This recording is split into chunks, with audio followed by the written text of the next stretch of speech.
नमस्कार मित्रों।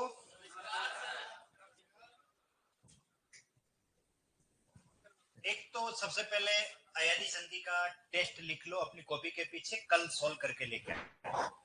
रोज भूल जाता हूँ, दिमाग में आता है और कह नहीं पाता हूँ मैं आपको। ठीक है, अयादी संधि का टेस्ट लिख लीजिए।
तो उदाहरण और लिख लो बस, बाकी बाद में इसको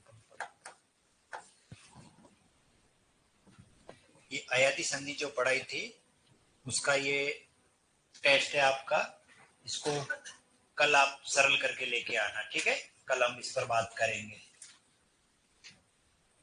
अय, आय, अव, आव, वो जो नियम पढ़ाया था ना, उस नियम के आधार पर इन शब्दों का हमें क्या करना है, विश्लेषण करना है। और मैंने बताया था आपको सारा खेल ध्वनि का है। अय की ध्वनि पहचानिए, जहां अय की आय वहां ए की मात्रा, आय की आय वहां आई की मात्रा, अव आवे वहां ओ की मात्रा, और आव की आवे तो औ की मात्रा। क्लियर है, हो गया कंप्लीट। ओके, अब आप कॉपी बंद कर लीजिए। अब मैं आपको व्यंजन संधि के नियम पढ़ा रहा था और आज हम व्यंजन संधि के समाप्ति पर है, ठीक है।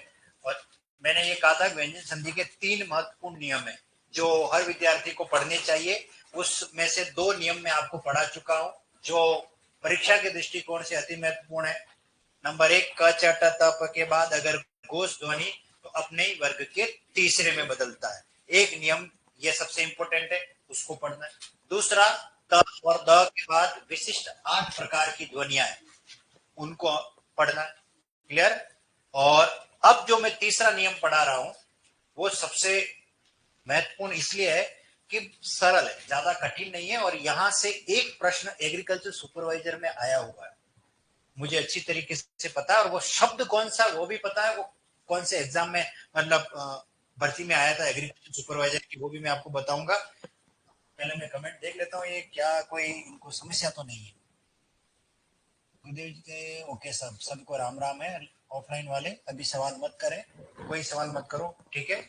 ओके, अब जो नियम मैं पढ़ा रहा हूं, क्योंकि मैं कमेंट पढ़ूंगा नहीं, इसलिए मेहरबानी करके कमेंट लिखो ही मत। उससे बढ़िया जब मैं कहूं लिखने का कार्यक्रम हो जाए आपके लिए, तब मैं फ्री रहता हूं, तब मैं कमेंट पढ़ता हूं। हम बात कर रहे थे 3 नियमों में से 2 हम पढ़ चुके। तीसरे नियम, ये पूरा नियम एक ही ध्वनि पर आधारित है और वो है नाक वाली ध्वनि, नासिक की ध्वनि। नासिक की ध्वनि कौन सी होती है? पंचम वर्ण, प्रत्येक वर्ग का पांचवा। पांचवा अक्षर कौन होता है? क ख ग अंग, फिर अण य न म, ये पांचवा, पूरा पांचवा ये अक्षरों का ही नियम है। अब नियम ये है, अगर ये नाक वाली ध्वनि पहले आ जाए तो क्या ध्वनि में परिवर्तन होगा, और ये नाक वाली ध्वनि किसी शब्द के बाद आ जाए तो क्या ध्वनि में परिवर्तन होगा। यानी कि इसको यूं कह सकते हो, पूर्व नासिक एवं उत्तर नासिक।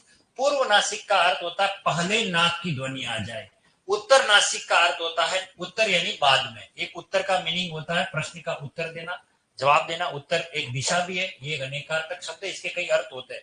उत्तर का मीनिंग होता है बाद। मैं आपको तत्पुरुष समास पढ़ाऊंगा, उसकी परिभाषा है जिस सामासिक पद में उत्तर पद प्रधान हो, यानी बाद वाला। तो उत्तर का मीनिंग क्या हो गया? बाद। बाद अगर में नाक वाली ध्वनि आ जाए तो हम सबसे पहले नाक वाली जो ध्वनि है कौन कौन सी, पहले उसके बारे में समझते। नाक ध्वनिया, नाक वाली ध्वनि हमारी 5 है। एक क ख ग अंग, फिर च च ज य अण, त थ द ध न, और प फ ब भ म। ये नाक वाली ध्वनि है। ये पूरा जो नियम पढ़ा, और यहां से शब्दकोश में इतने सारे शब्द है, सारे पढ़ने की कोई आवश्यकता नहीं है। खाली इस नियम को अगर समझ लिया, मैं आपको दावे के साथ कहता हूं, आप शब्द का संनिश्चित करना भी सीख जाओगे, क्योंकि इसके अंदर इतनी समस्या नहीं है जितनी पहले वाले दो में थी। लेकिन सावधानी रखनी बहुत जरूरी है। ये नाक वाली ध्वनि, जब तक मेरी पूरी बात खत्म नहीं होवे तब तक इस चीज को किसी और नियम से जोड़ने की कोशिश मत करना। जब वर्ण विशेष का कोई नियम पढ़ाया जाता है तो दूसरे सारे नियम खत्म हो जाते हैं और वही नियम मान्य है। ये संधि का सबसे महत्वपूर्ण नियम यही, मतलब कि कोई पहले आ रहा और वहां अलग परिवर्तन हो रहा था और यहाँ परिवर्तन हो रहा है, यहाँ मामला इन नासिक की ध्वनियों का। अब हम बात कर रहे हैं पूर्व नासिक। पूर्व नासिक का अर्थ होता है पहले नाक वाली ध्वनि आनी चाहिए। पूर्व नासिक का मतलब है पहले नाक वाली ध्वनि आनी चाहिए। अब देखिए, बचपन के दिनों को याद करो। क से कबूतर, ख से खरगोश, ग से गमला, घ से घड़ी, अंग से खाली। अच्छा हुआ बचपन में बापड़े को पहले ही खाली कर दिया। ठीक है। च से चम्मच, छ से छतरी, ज से जहाज, झ से झंडा, या से खाली। अच्छा हुआ एक और खाली हो गया, अपने टेंशन खत्म हो गई। ट से टमाटर, ठ से ठठेरा, ड से डमरू, ढ से ढक्कन, अण से खाली। ये 3 तो आपके ऐसे ही खाली हो गए। अब बचे कौन? न से नल, न से नमकीन, न से नरम, यानी न से शब्द बनता है। म से मछली, म से मकान, ऐसे शब्द बनता है। तो इसका मतलब नाक वाली ध्वनि में सिर्फ 2 ही बचे। पूर्व नासिक में या तो न हो या सॉरी, मैं वर्ण बता रहा हूं खाली। पूर्व नासिक में इसको पहले उत्तर नासिक पहले लेते, क्योंकि नाक वाली ध्वनि के उदाहरण पहले लेंगे। ठीक है ना। उत्तर नासिक पहले लेते। उत्तर नासिक, उत्तर नासिक यानी कि नाक वाली ध्वनि बाद में आनी चाहिए। बाद में कौन? न और म। उत्तर नासिक के यानी बाद में, क्योंकि इसके उदाहरण बहुत कम है। बाकी पूर्व नासिक के खूब उदाहरण है, तो उसको हम बाद में पढ़ेंगे। तो न और म, इसका सीधा कंसेप्ट ये है कि ये नाक वाली ध्वनि जब किसी शब्द के बाद में आएगी तो ध्वनि में परिवर्तन क्या होता है। और इसके लिए भी मात्र 2 या 3 ऐसे वर्ण है, उसी को हमें समझना। और वो वर्ण कौन कौन से हैं? एक तो आपका क, एक ट, एक चाहे त हो चाहे द हो, बस यही वर्ण है। इसके बाद नाक वाली ध्वनि न या नाक वाली ध्वनि म। अब आप देखिए, हम पहले नियम पर जाते हैं। पहले नियम पर जाते हैं, याद करो क च ट त के बाद घोष ध्वनि आनी चाहिए। सीधा सा नियम को कहां कोलाइड हो रहे वो बता रहा हूं। तो वहां क तीसरे में बदलता था, क ख ग में, ये दोनों घोष ध्वनियां हैं। तो कायदे से क किस में बदल जाना चाहिए? ग में बदलना चाहिए। तो अब देखिए, जब वर्ण विशेष नियम आ जाता है तो वो पहला नियम खत्म हो जाएगा। और यहां पर बात आपको समझनी, यही समझनी है कि यहां क या ट या त द के बाद अगर न या म यानी नाक वाली ध्वनि अगर आ जाए तो ये क अपने ही वर्ग के 5वें में बदलेगा।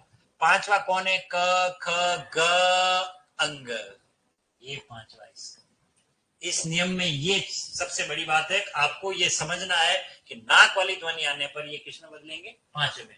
तो इसका पांचवा कौन होता है? ट ठ ड ढ अण, ये पांचवा है, ठीक है, इसका पांचवा। और इसका पांचवा कौन है? त थ द ध न, इसका पांचवा ये, ऐसे होता है। अब आप इन सबको उदाहरण देके समझाऊंगा मैं, एक एक उदाहरण यहां ले लेते हैं, बाकी हम बाद में यहां आगे पढ़ लेंगे। सबसे पहले नंबर पर उदाहरण देखो, क किस में बदलेगा? अंग में।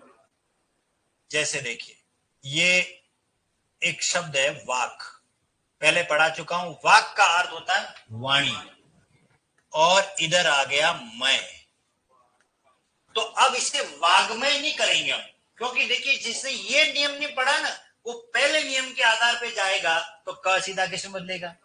ग में, क्योंकि म तो घोष है। लेकिन यहाँ ये नियम जानना बहुत जरूरी है, इसलिए इस नियम को मैं पढ़ा रहा हूं, ठीक है। तो क बदलेगा अंग में, और ये बन जाएगा वांगमय। वांगमय, ये वांगमय संस्कृत का शब्द है, इसका अर्थ है संपूर्ण रूप से। जैसे मैंने संस्कृत वांगमय का अध्ययन किया है, मतलब पूरी संस्कृत पढ़ रखी है, मैंने हिंदी का वांगमय अध्ययन किया है, अर्थात पूरा हिंदी व्याकरण को पढ़ रखा है, पूरा संपूर्ण रूप में। जब कोई बात होती है हमारे शरीर के लिए, अब केवल आंख की बात नहीं करते, आंख, नाक, कान, गला, है ना, पूरी बॉडी, नख वगैरह सब के बारे में अगर हम बात करते हैं, पूरे संपूर्ण मतलब शरीर का वांगमय अध्ययन किया। वांगमय का मतलब संपूर्ण रूप से, इसका मीनिंग है इसका। तो क किस में बदल गया? अंग में बदल गया। इसी प्रकार देखिए, ट बदलेगा अण में। जैसे देखिए, ये है षट, और इधर आ रहा है मास, और ये बन जाएगा क्षण मास, ठीक है, क्षण मास। क्षण मास का मतलब होता है 6 महीनों का समाहार, 6 महीनों वाला। लेकिन इससे पहले चलते हैं, षट धन आनंद षडानन, यानी कि 6 मुख वाला कार्तिकेय, ठीक है। और इसी में एक उदाहरण और चलो समझ लेते हैं, यह षट, और मैंने उस समय भी मैंने कहा था ये मैं और पढ़ाऊंगा, षट धन मातुर, और ये बनेगा क्षण मातुर। किसी किसी किताब में शाण मातुर भी लिखते हैं, वो भी राइट है वैसे, वो संतानवाचक प्रत्यय के कारण। क्षण मातुर यानी 6 माताओं वाला। 6 माताओं वाला कौन था? कार्तिकेय। षडानन इजिकल टू क्षण मातुर, दोनों सेम है। लेकिन यहां आपको सड नहीं बढ़ाना है, क्योंकि कौन आ गया है? म हो चाहे न हो, एक ही बात है, ठीक है। चलिए, अब त या द के बाद कौन आ जाए? न या म, तो ये किस में बदलेगा? न में। एक प्रसिद्ध उदाहरण पहले वही लेते हैं, ये एक शब्द है जगत, ठीक है। देखो, त आ रहा है और इधर आ रहा है नाथ, क्या बनेगा? जगन्नाथ। ये नियम देखो ऑटोमेटिक जबान पे हमारे सब, और ये बनेगा जगन्नाथ।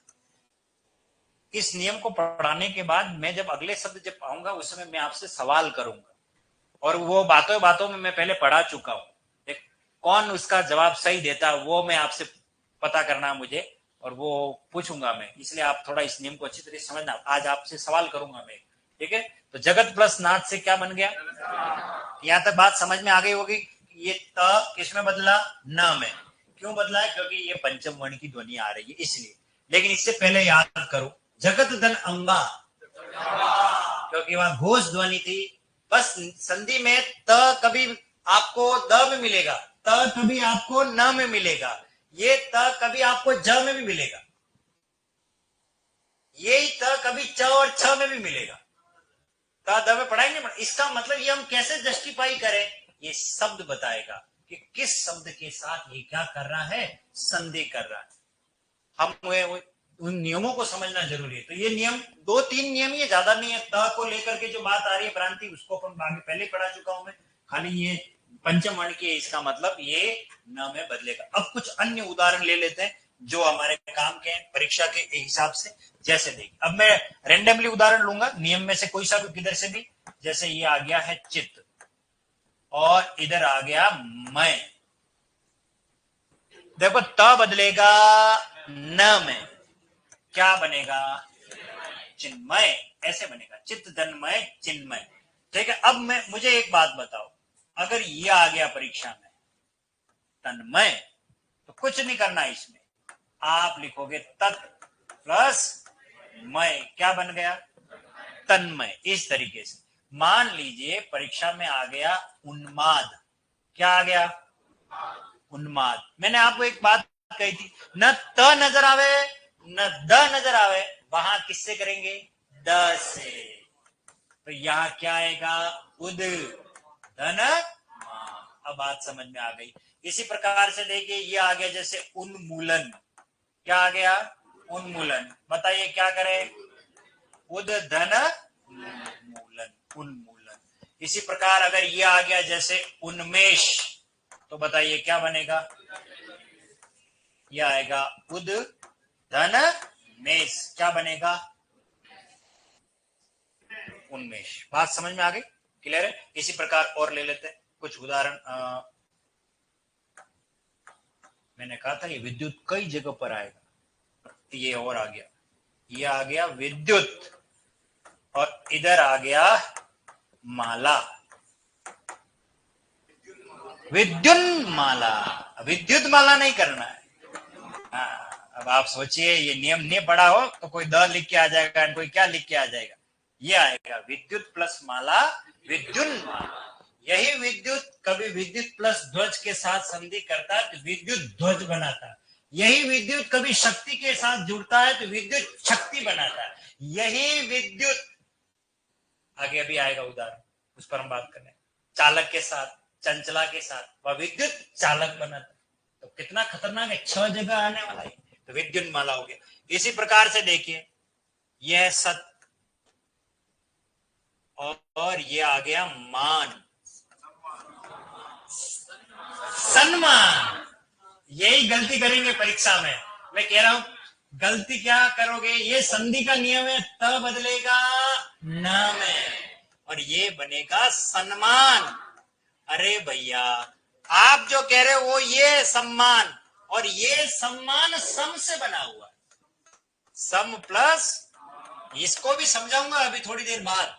ये कि यही तो है मेन संधि जो जिसने ढंग से पढ़ी है वो गलती करेगा वहां परीक्षा में कि कौन सा शब्द सही नहीं है, तो सतधनमान सम्मान ठोको। ये सम्मान नहीं होता, सम्मान होता। और वो फिर कहेगा हम आपको सम्मान दे रहे हैं, आप परीक्षा में बैठने लायक नहीं है, सिलेक्शन लायक के लायक नहीं है, एक बार वापस 24 सर से पढ़ के आओ, जाओ। है ना? तो ध्यान रखना है, सम्मान सम्मान होता है। ये सत, ये संधि की वजह से हो रहा है। इसी प्रकार से देखो ये सत, और इधर आ गया मुख। अब सीख गए क्या बनेगा? सन्मुख बनेगा, सम्मुख नहीं बनेगा, सन्मुख बनेगा। बात समझ में आ गई? तो अब मुझे एक बात बता दो ईमानदारी से, ये सत है और ये मति है, तो बताओ क्या बनेगा? सन्मति। ये संधि की वजह से, इस वजह से तब इस म की वजह से तब किसमें बनेगा? सन्मति। आगे बात समझ में? इसी प्रकार चलिए कुछ और उदाहरण ले लेते हैं। यह है दिक और यह है मंत्र। तो क किसमें बदलेगा? अंगम। तो ये बनेगा दिंग मंत्र। आगे बात समझ में? इसी प्रकार से देखिए ये जगत और ये निवास। क्या बनेगा? जगन निवास। अब देखिए ये ज, ये ग और खड़ी पाई वाला नाम, इसका मतलब ई की मात्रा पहले, और ये बनेगा जगन निवास।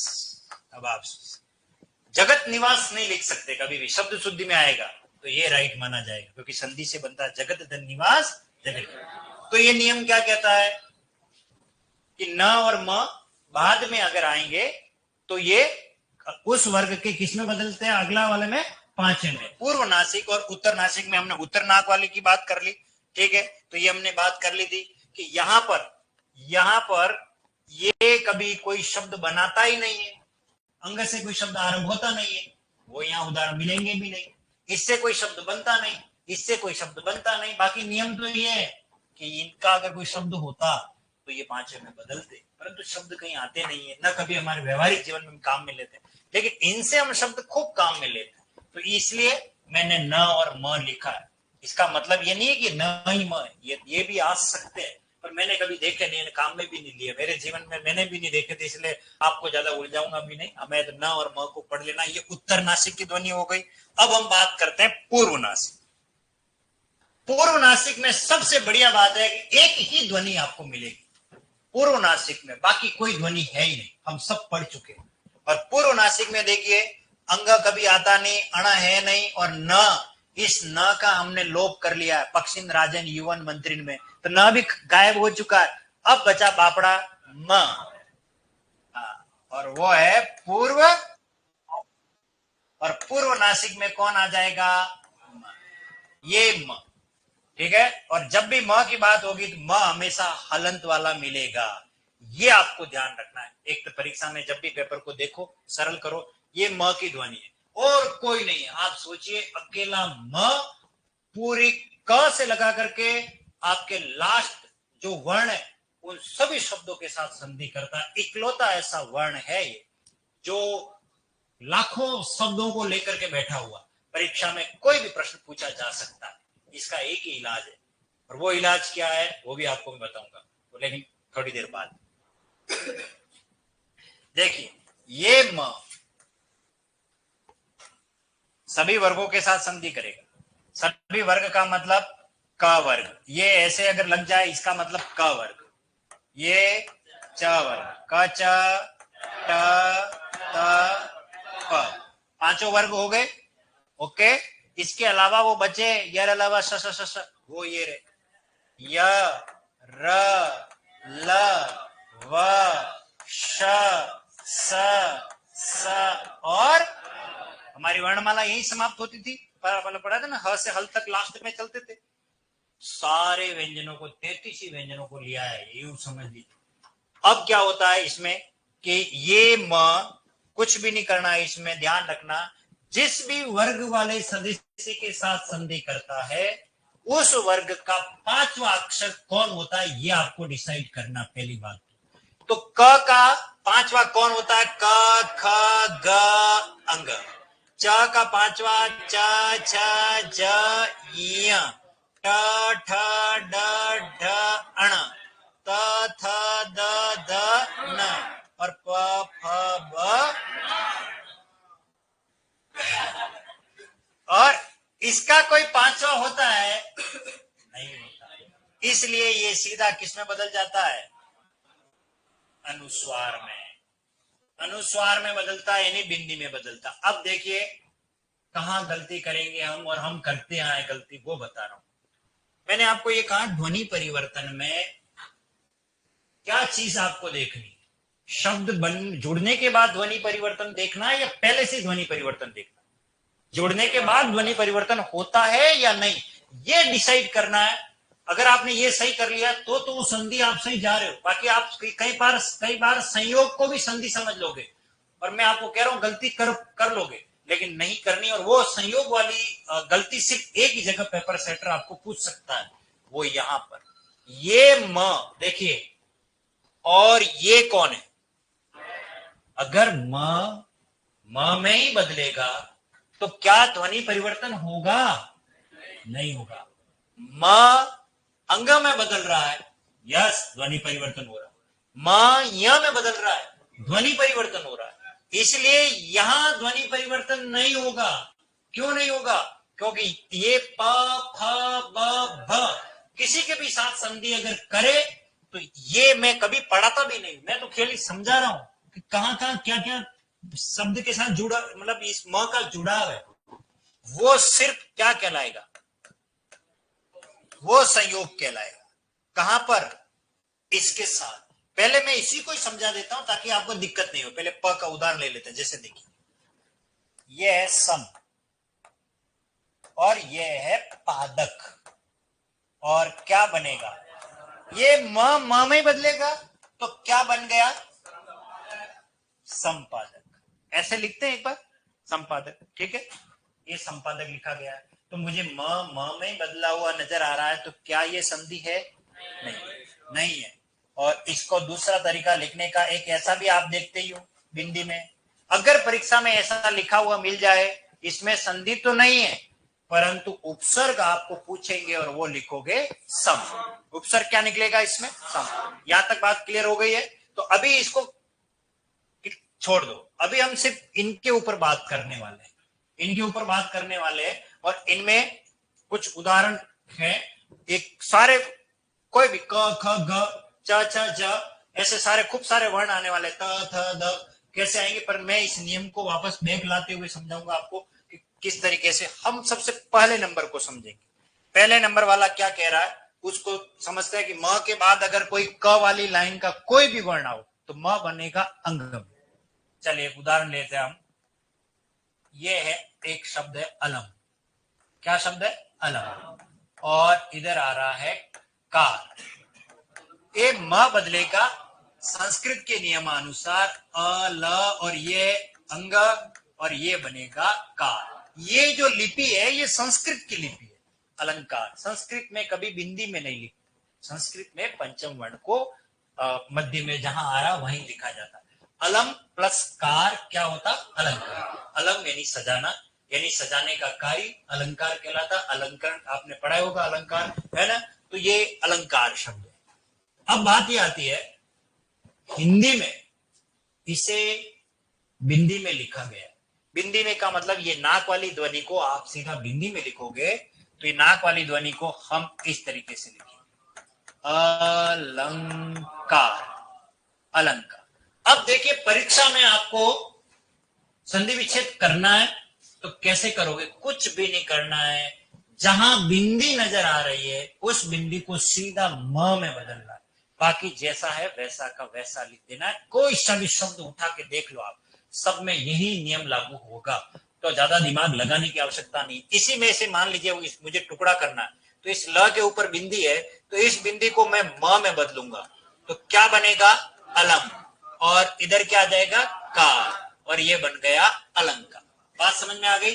चलिए अब उदाहरण एक दूसरा ले लेते हैं। मान लीजिए परीक्षा में आ गया अलंकरण। क्या आ गया? अलंकरण। तो क्या करें इसका संयोजन? ये बनेगा अलम और इधर क्या आ जाएगा? कर।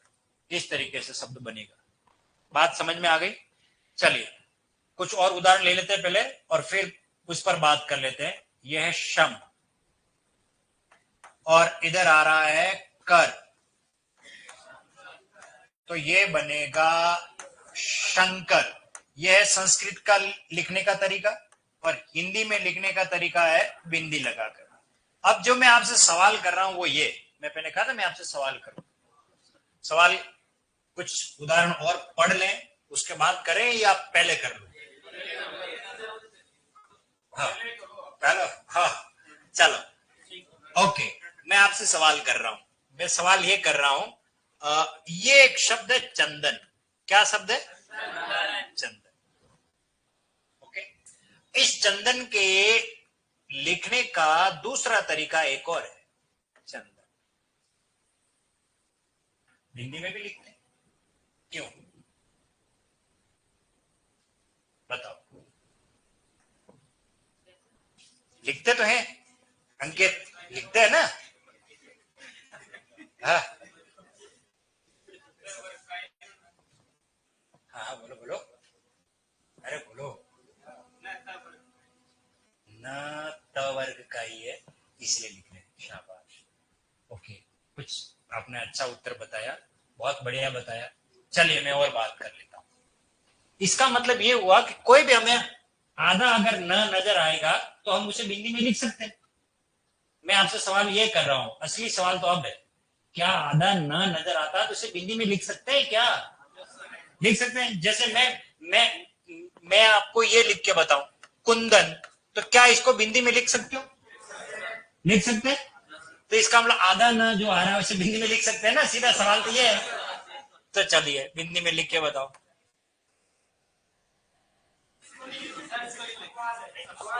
अपवाद है? अपवाद है? वह चलो चलो एक मिनट रुक रुक, अपवाद है, चलो ये अपवाद है। ये जगन्नाथ को बिंदी में कैसे लिखेंगे? ये दूसरा अपवाद है। अच्छा अच्छा चलो और हाँ सर गुड। देखो बहुत बढ़िया। इसमें खास जो नियम जो बात है वो बता रहा हूं। सीधा एक ही नियम है इसमें। बहुत से लोग, मैं कह रहा हूँ, जो हिंदी पढ़ा रहे हैं ना, उनको भी शायद इतना गहराई से पता नहीं है।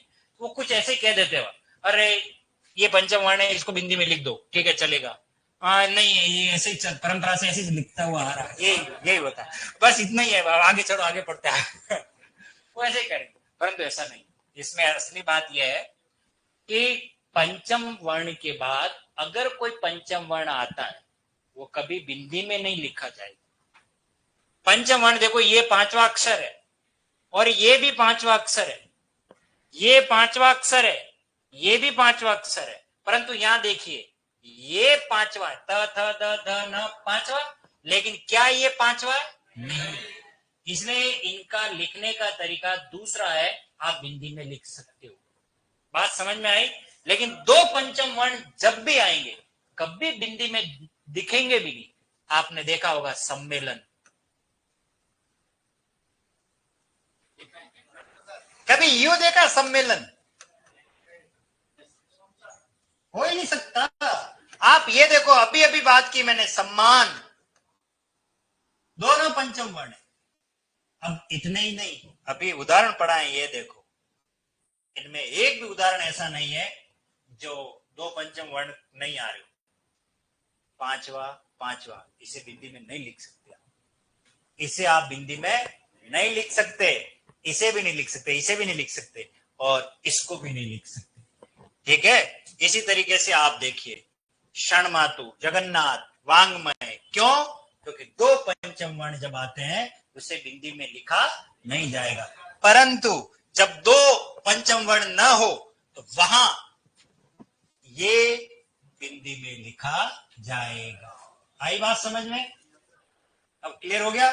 चलिए, तो शम प्लस कर से क्या बना? शंकर। शम का अर्थ होता है शांति, जो शांति को स्थापित करने वाला।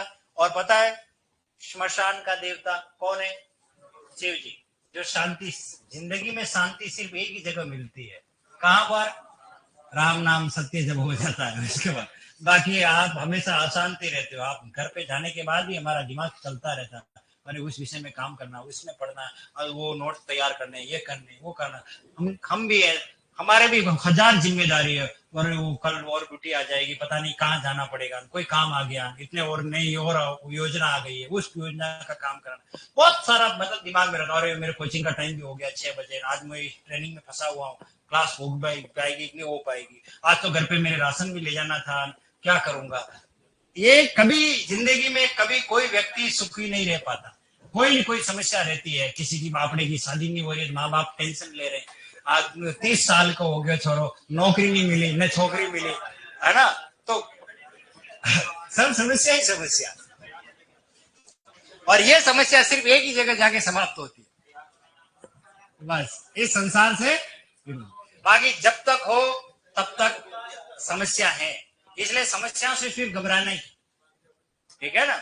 इसलिए मस्त रहो, समस्याओं से कभी घबराना नहीं चाहिए, ठीक है ना। शम प्लस कर क्या बन गया? शंकर। शंकर, ठीक है। आगे चलते हैं। इसी प्रकार से देखिए, अब बहुत सारे उदाहरण ला रहा हूं मैं।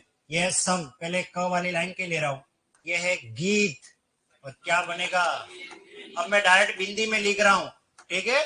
बाकी ये बिंदी किसका प्रतिनिधित्व कर रही है? पांचवे का, क ख ग अंग वाला। ये समधन गीत क्या बन गया?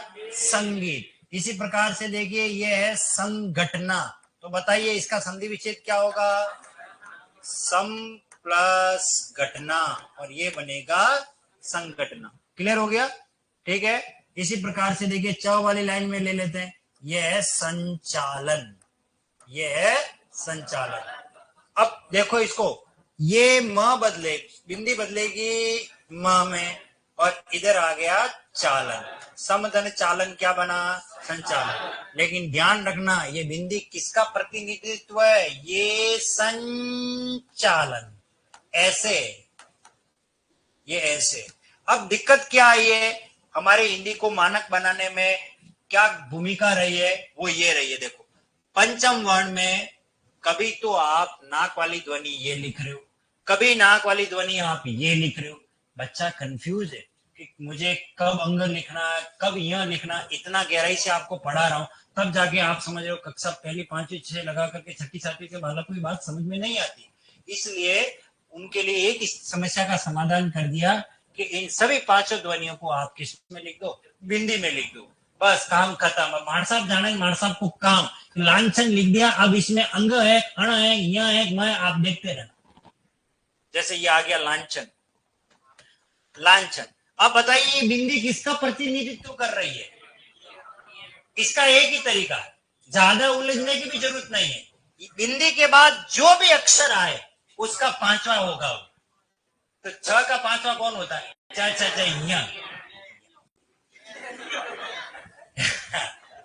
आगे बात समझ में, ठीक है? तो सम प्लस चालन क्या बन गया? संचालन। इसी प्रकार से देखिए, ये आ गया सम और इधर आ गया जीव, क्या बनेगा? ये है संजीव, ठीक है। और मान लीजिए ये आ गया संजीवनी, तो क्या करोगे? ये आ जाएगा सम प्लस जीवनी, इस तरीके से। और आपने बचपन में पढ़ा होगा ये शब्द संज्ञा, ये बनेगा सम गन ज्ञा। और ये किससे मिलके बना हुआ है? ज और य, और इसमें आ लग जाओगे तो ज्ञा बन गया संज्ञा। इसका शुद्ध उच्चारण क्या है? संज्ञा, ठीक है ना। जैसे संज्ञान, सम प्लस ज्ञान, तो इस तरीके से बना। और ये सम प्लस ज्ञान, सम्यक ज्ञान कराने वाला कौन होता है? क्लियर हो गया? संज्ञान कहा जाता है इस तरीके से, सम प्लस ज्ञान, संज्ञान, ऐसे खूब सारे शब्द बनेंगे। इसी प्रकार से देखिए, ये एक शब्द है संतोष, त वाली लाइन पे, तो ये बनेगा सम धन तोष, इस तरीके समधन तोष क्या बनेगा? संतोष। ऐसे खूब सारे शब्द है। मान लीजिए परीक्षा में आ गया संतुलन, तो क्या बनेगा? सम प्लस तुलन। मान लीजिए आ गया संतुष्टि, क्या बनेगा? ये आप लोग करना, तो इसमें संधि विच्छेद क्या बनेगा? सम प्लस तुलन, और ये संतुलन। और इसी प्रकार ये आ जाएगा सम प्लस तुष्टि, इस तरीके, तुष्टि प्रसन्नता, तुष्ट होना, प्रसन्न होना, ठीक है। इसी तरीके से और उदाहरण ले लेते हैं कुछ। ये देखो, हाँ संजय, शाबाश, ये तो ये रहा, ये आ गया सम प्लस जय, और क्या बनेगा? ये आ जाएगा संजय, और इसको बिंदी में लिखेंगे तो ये आ जाएगा संजय, सम प्लस जय। सम्यक रूप से जिसकी जीत हो जाती हो उसे कहा जाता है संजय, सम प्लस जय, वो इस रूल में चल रहा था, ठीक है। इसी प्रकार से देखिए, ये है संदेश, तो बताइए क्या बनेगा? ये आ जाएगा सम धन देश। थ द का उदाहरण ले लेते हैं। जैसे देखिए, ये है धुरंधर, तो र के ऊपर बिंदी, तो ये आ जाएगा धुरम, और इधर आ जाएगा धर, दुरम धरती इति धुरंधर, धुरंधर का मीनिंग है, ठीक। धुरंधर नहीं समझ में आया?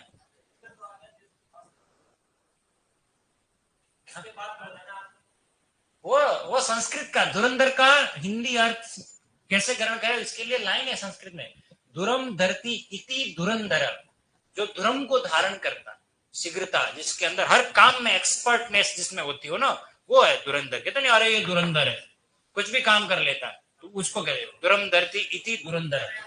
तो अब देखिए, धुरंधर में र के ऊपर बिंदी है तो भाव को बदल दिया। अभी तक हम कितने दिन से, 12-13 दिन हो गए लगभग, इस पर बात कर रहे हैं। जिस टॉपिक को पढ़ रहे हैं वो टॉपिक क्या है? संधि। और इस संधि का संधि विच्छेद इस नियम में क्या बनेगा? सम प्लस धी, क्या बनेगा? संधि। क्लियर हो गया? अगला एक शब्द बहुत इंपॉर्टेंट है, ये ध्यान रखें, ये है सम और ये है न्यास। तो अब देखिए, संन्यास में ये न म बदलेगा न में, फिर ये न और ये न्या। तो क्या दो पंचम वर्णों को बिंदी में लिख सकते हैं? इसलिए संन्यास लिखने का सही तरीका तो यही है, लेकिन कुछ ऐसे अज्ञानी है जो ऐसे संन्यास लिख देते हैं, ये गलत है, नहीं लिखना चाहिए। ये नहीं लिखना चाहिए। हाँ, आज के बाद संन्यास लिखने का सही तरीका है, दोनों न को आप कैसे लिखोगे, आधे लिखोगे। यही है शुद्ध लिखने का तरीका। पर जो जानते नहीं वो बिंदी लगा के कर लेते, ये मैं तो इसे वैज्ञानिक तरीका नहीं है, वो अज्ञानता कह सकते हैं उसे, इस नियम का उसे पता नहीं है इसे। बाकी सही संन्यास तो ऐसे ही लिखा जाता है, दोनों न कैसे होते हैं, आधे ही होते। समधन न्यास क्या बना, संन्यास। क्लियर हो गया। इसी तरीके से अब यर अलावा पे बात करें तो ये है सम प्लस यम, क्या बनेगा, संयम। अब देखिए मैंने आपको क्या कहा था कि इनका कोई पांचवा अक्षर नहीं होता, इसलिए सीधे किसमें लिखे जाएंगे, बिंदी में। संयम, सम धन यम से क्या बना, संयम। अब मैं उल्टे अक्षर लिख करके लिख रहा हूं, जैसे ये आगे मान लीजिए परीक्षा में संवाद, तो क्या बनेगा, सम धन, क्या बन गया, संवाद। वह यर अलावा की बात करें, श की देखिए, मान लीजिए परीक्षा में आ गया संशय, तो क्या करेंगे इसका, सम धन शय, इस तरीके से लिखेंगे। ठीक है, कोई ज्यादा इसमें दिक्कत नहीं है, बिंदी को म में बदल दो। ये प्रश्न जैसे ये आ गया, मान लीजिए संसार, तो क्या करेंगे, सम धन सार। और ये प्रश्न आया था आपके परीक्षा में एग्रीकल्चर सुपरवाइजर में, और वो ये शब्द था संहार, और इसमें आ जाएगा सम धन हार, और क्या बना, संहार। क्लियर हो गया। इस तरीके से ये नियम बता रहा है इसमें। अब देखिए जिसमें संयोग है, क्या है, संयोग, ये सारे संधि के उदाहरण है। और ये संयोग, संयोग का भी संधि विच्छेद तो होगा भैया, संयोग का तो हो जाएगा सम धन योग, ये खुद संधि का उदाहरण है। लेकिन इससे रिलेटेड जो उदाहरण आने वाले हैं वो देखिए, ये है सम, और ये आ रहा है बल, और ये बनेगा संबल। ये संधि नहीं है, संबल, कंबल नहीं है। हाँ, नहीं चंबल नहीं, चंबल तो कहाँ है, संस्कृत का शब्द थोड़ी, ये तो आप चंपक शब्द बना दोगे, नहीं है ना, चंपक चाचा। ये है सम, ठीक है, और ये पादन, और ये बनेगा संपादन। ठीक है, इसी प्रकार से देखिए ये है सम, और ये है पर्क, क्या बनेगा, संपर्क। ठीक है, इस तरीके से प फ ब बस जो भी वर्ण आएंगे वे सभी किसके उदाहरण माने जाएंगे, संयोग, इसमें संधि नहीं है। क्लियर हो गया। तो ये पंचम वर्ण से संबंधित नियम था, पूरा हमने इस पर पूरी बात कर ली। अब आप लिखने का काम करिए, क्योंकि बहुत ज्यादा लिखा लिया मैंने, तो यहां से स्टार्ट कर लीजिए आप। सत, हाँ क्या करें, हाँ है ना, उसको आगे लेकर आऊंगा ना अभी।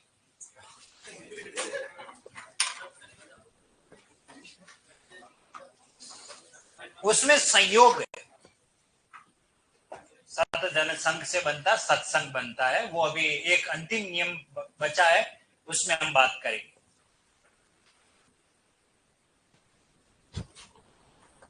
उत्तर नासिक के क ट त द के बाद अगर नाक वाली ध्वनि न और म है तो क बदलेगा अंग में, ट बदलेगा अण में, त द बदलेंगे न में। ठीक है, हाँ जी। अब आ जाइए ऑफलाइन वाले के साथ साथ ऑनलाइन आपके सवाल जवाब देख लेते हैं क्या क्या है। सर ये शब्द संयुक्त शब्द के लिए संयुग्मी संधि का संकेत था, यह सर ये शब्द संयुक्त शब्द के लिए क्या है भैया,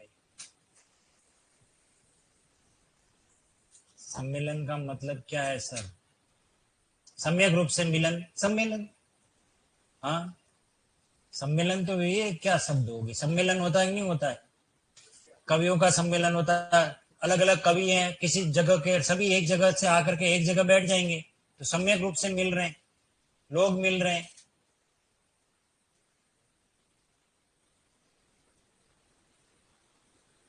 सम्यक रूप से मिलन सम्मेलन होता है। सम प्लस कार संस्कार होता है। ये सम के बाद क्री धातु से बनने वाले अलग शब्द हैं, पढ़ाया तो था मैंने। सम के बाद क्री धातु, वो यही तो हमें सावधानी रखनी है। बिल्कुल सही है प्रदीप जी, आपने सवाल किया है, सम प्लस कार संस्कार होता है, वहां आपको संकार नहीं करना है। क्यों नहीं करना है, क्योंकि क्री धातु से बना हुआ शब्द, ठीक है ना।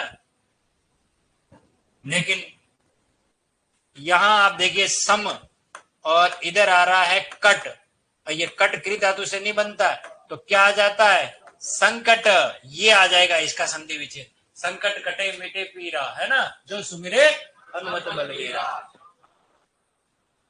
यहाँ लिख दिया, फिर वो लिख देंगे वो यार।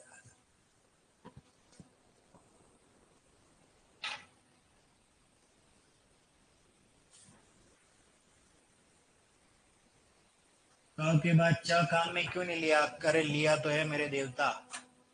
ये क के बाद उदाहरण पढ़ते रहो ना, ये चालन, समतन चालन, ये संचालन। हाँ हाँ, कंकड़ में कौन सी संधि है बेटा राहुल चौधरी जी? कंकड़ में कोई संधि नहीं है, ठीक है ना। कंकड़ तद्भव शब्द है, इसलिए इसकी संधि नहीं होती। ये तो अंकड़ बंकड़ झंकड़ तंकड़ हंकड़, हर कुछ अंकल मंकल चंकल, सबकी संधि नहीं होती है, संस्कृत के शब्दों की होती है, ठीक है। सब हिंदी में। ये लिख लिया, ओके ओके। कंकड़ में नहीं होती, किंकर होती है, किंकर। अभी हम लेंगे टेस्ट। हाँ रामदयाल जी, संध्या में तो बिल्कुल होती है, सम प्लस ध्या, संध्या, दिया और भांति हम सूरज के साथ रहती थी ना संध्या, वही।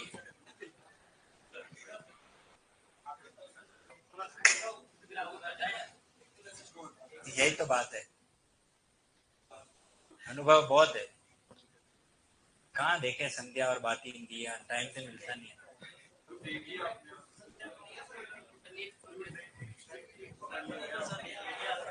चलता रहते वो, टीवी चलती रहती थी, मैं पढ़ता रहता था, तो मुझे आवाज सुनाई देती थी। उसमें एक और होती थी भागो,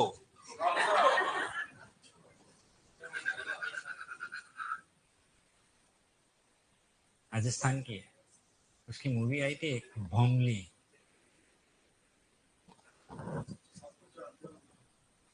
नहीं नहीं, ऐसा तो नहीं है,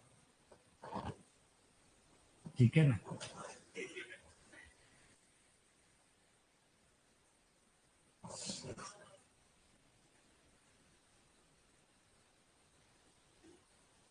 क्या नाम था उसका? नीलू।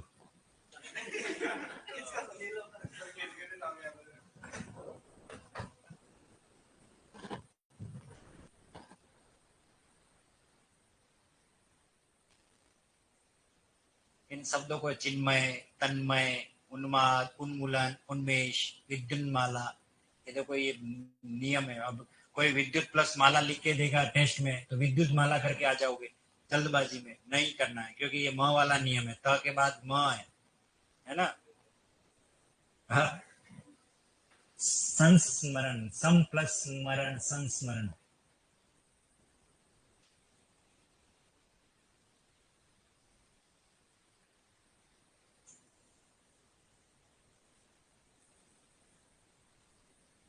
ये स आगम है राहुल चौधरी जी, इसने स्वयंवर में संधि किया है।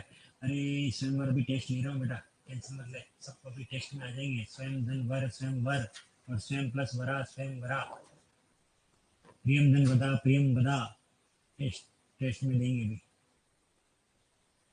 स्वयं प्लस वर, अभिषेक जी, स्वयं प्लस वर, स्वयं वर। जो स्वयं अपने वर का चुनाव करती है, ऐसी प्रक्रिया कहलाती है स्वयं वर।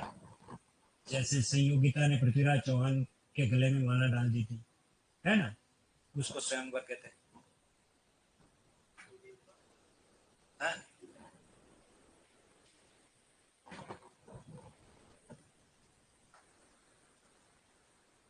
आप लोग भी व्याख्या तो बढ़िया करते हो ना, कभी कभी। हाँ, लेकिन एक व्याख्या का आपका एक सीमित एरिया है, वही तक इस करते हो। महाभारत देखकर ये स्वयंवर शब्द याद आ गया सर जी, बिल्कुल मुझे पता है अभिषेक जी, ये स्वयंवर ही मेरे वही पुराने स्टूडेंट ही सवाल कर सकते हैं। इन्होंने स्वयंवर मेरे टेस्ट में मैंने दिया है, कुछ शब्द ऐसे आते हैं मुझे पता लग जाता है कि जिसने वो कुछ पढ़ा हुआ होता है वही सवाल करता है तुरंत, शब्द मुझे पता है, ये मेरे टेस्ट में भी दिया मैंने। हो गया कंप्लीट? लिखो लिखो।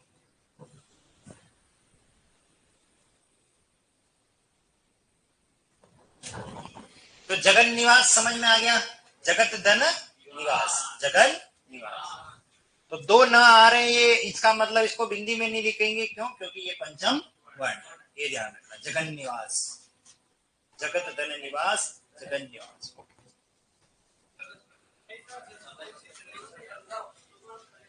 हम तो रुक ही रहे हैं, कहाँ जा रहे हैं?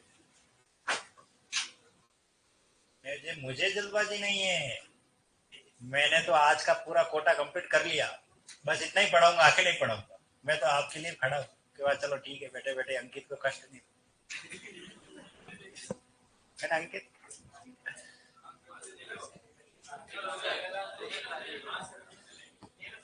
ओके, यारा लावा शाह, मैं तो टेस्ट के लिए खड़ा हूं, मैंने कहा टेस्ट दे दो। हाँ,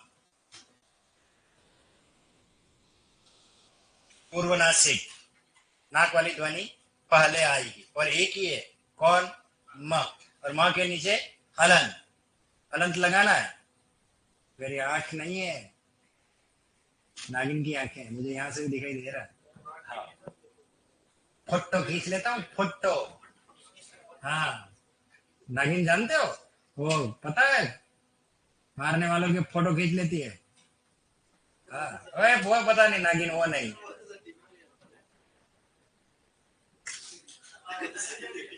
जानी दुश्मन, उसमें उसके पति को मार देता है, तो वो कौन कौन मारने वाले थे सबका बदला लेती है, एक एक के वो मारती है, चुन चुन।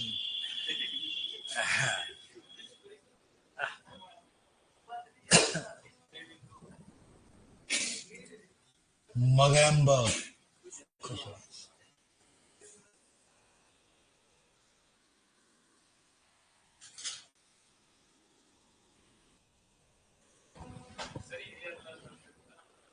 यार कहाँ हलंत? ये हलंत नहीं, अनुस्वार, अनुष्का नहीं है, अनुस्वार है। अनुस्वार जो स्वर के पीछे आए उसे क्या कहते हैं? अनुस्वार। ओके, तो इनको लिखें आप आराम से, टेस्ट हम कर लेंगे, कल जो दिया है वो उस टेस्ट को करके लेके आना है। और मकर संक्रांति है कल, है ना? तो कल मिलेंगे, और मकर संक्रांति की आप सबको अग्रिम हार्दिक शुभकामनाएं, ठीक है? और बढ़िया तिल के लड्डू वड्डू खाओ, और बाकी है इसमें।